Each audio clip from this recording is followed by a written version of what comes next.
Okay, children, let's start our chapter number 6, Save and Not Destroy. This is our last chapter of moral science. So, children, God has given us such a beautiful planet, Earth. He has given us all the facilities which we need to live happily. But to make our life more convenient, or you can say day by day we are becoming more lazy, we have started using a lot of machines in our daily work also, and we have increased our dependence on the material, or you can say machines, or on the automatic products. And for them we need factories, we need vehicles. We have stopped walking, we always use a vehicle, either a motorcycle or cycle or bus or something. And we are so lazy that we are not disposing our waste properly, and we are just throwing them into the water bodies. So all these things are destroying this planet, and slowly, gradually, when this planet will be completely destroyed, we will get destroyed, because we only are living on this planet, we human beings, and all these things affect us only finally. This air we breathe, this water we drink, all these things, this water goes into the farms, is used in agriculture, again it comes back to us. This noise pollution harms us only, harms our concentration only. So we only are creating problems for ourselves. So this chapter is extremely important. Save and not destroy. We should try to save our environment, our earth, our planet, because this is our ultimate home, children. Now there are some questions which we'll discuss. Why do we need to conserve water? Conserve means, children, to protect from harm or destruction.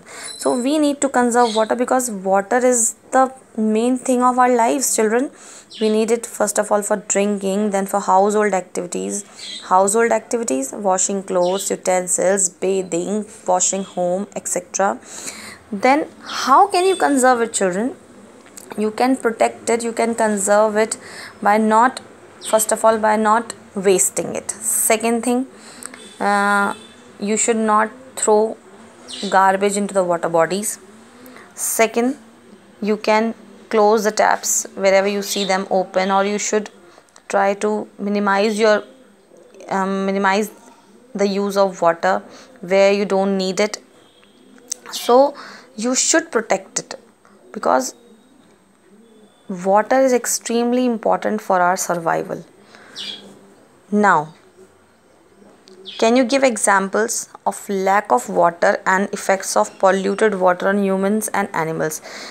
Polluted water causes diseases in our body, children, for animals also, and especially aquatic animals.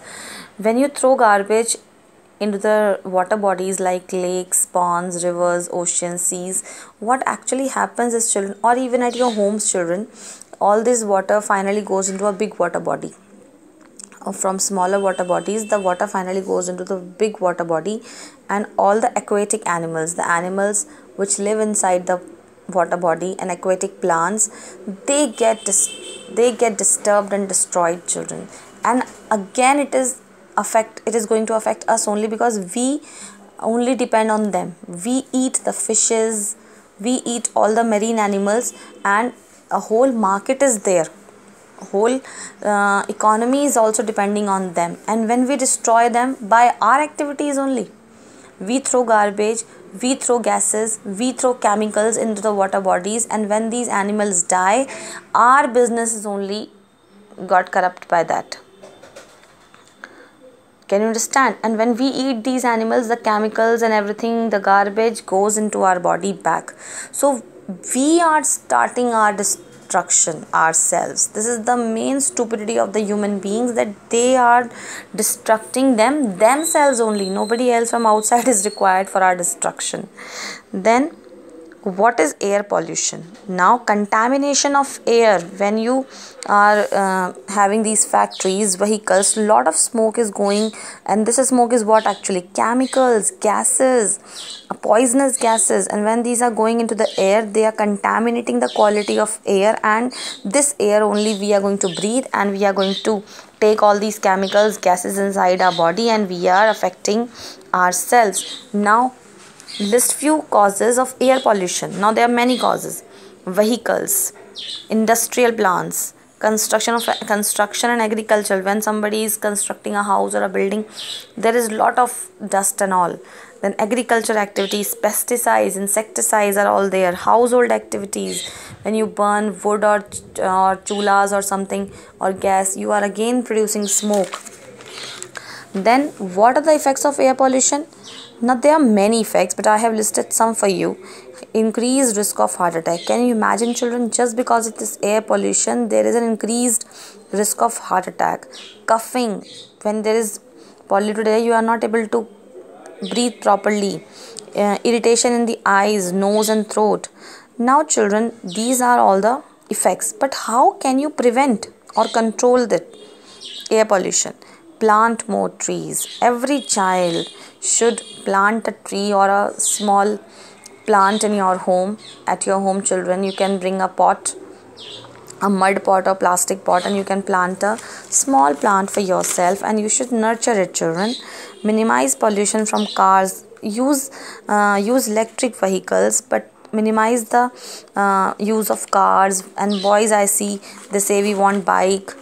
So they should not ask for all these things. Using environment friendly vehicles like cycle, you should use solar energy. You must have studied about it in your science topics, that you should use solar energy, solar panels, solar cells, so that there is less air pollution.